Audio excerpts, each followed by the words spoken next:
I saw a man die once, and I never ever want to see it happen again. This is Moira Gelman from Safety Now Training Limited.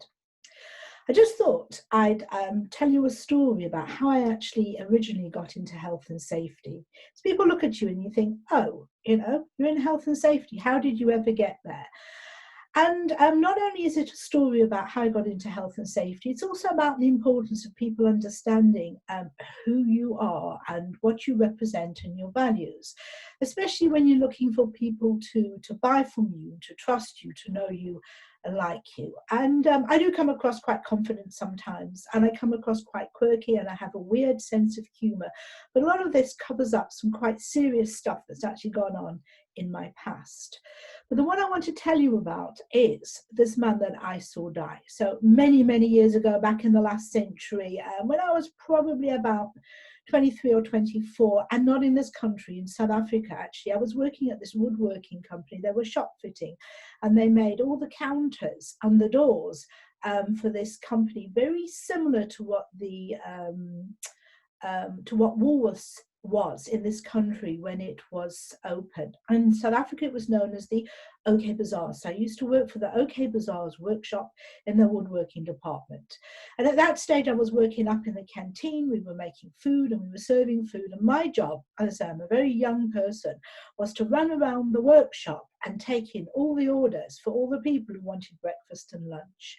And I worked there for about 4 years, and I got to know everybody. And there were maybe 100 people that actually worked there.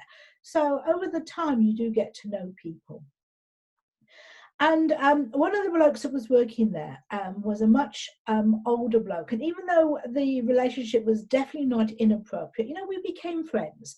He was close to retirement age. He was about 62, 63 years of age. And he used to operate the table saw. I think that's what it's called, a table saw. So he used to cut up pieces of wood, lengths of wood, so to go into whatever it was that they were building. And he was such a lovely old man. He had a wife and he had children and he had grandchildren, and he used to talk about what he was going to do when he retired. And so, we got chatting, and also they were allowed to make little private jobs. And he actually, at that stage, he made me a wooden kist, a wooden chest that I actually had up until very recently.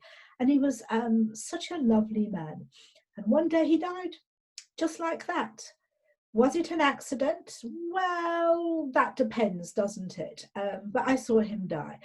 I don't know whether he was distracted or what happened, but he was actually changing the blade of his circular saw.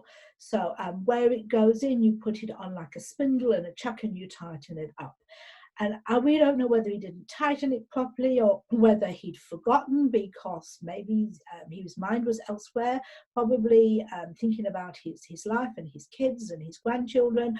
Or maybe while he was busy tightening it, somebody tapped him on the shoulder and said, his name was Eddie, by the way. Oh, Eddie, and what have you. But at the end of the day, what happened was he didn't tighten it.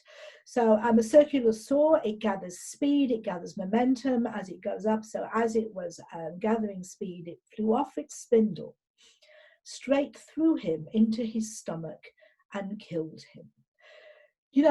At that time, I think I was about 24. It's very, very distressing. It's very distressing to see anybody die or anybody suffer a major accident or a major illness, and it affects you for the rest of your life.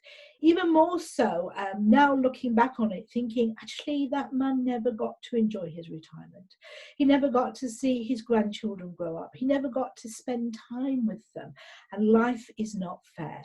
Besides all the trauma around it for the people that actually saw it, besides myself, the work colleagues, the effect it had on the company as well. But particularly all these years down the line and the effect it actually had on me.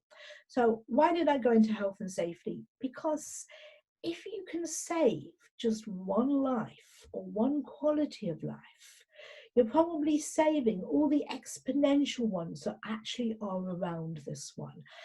He was elderly, that's completely beside the point.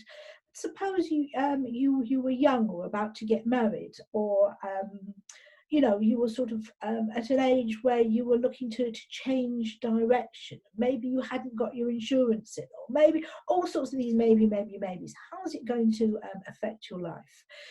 So why am I passionate about health and safety? I never, ever, ever want to see or hear that again, because an accident, the definition of an accident is an unplanned, unwanted event that results in serious injury or a fatality.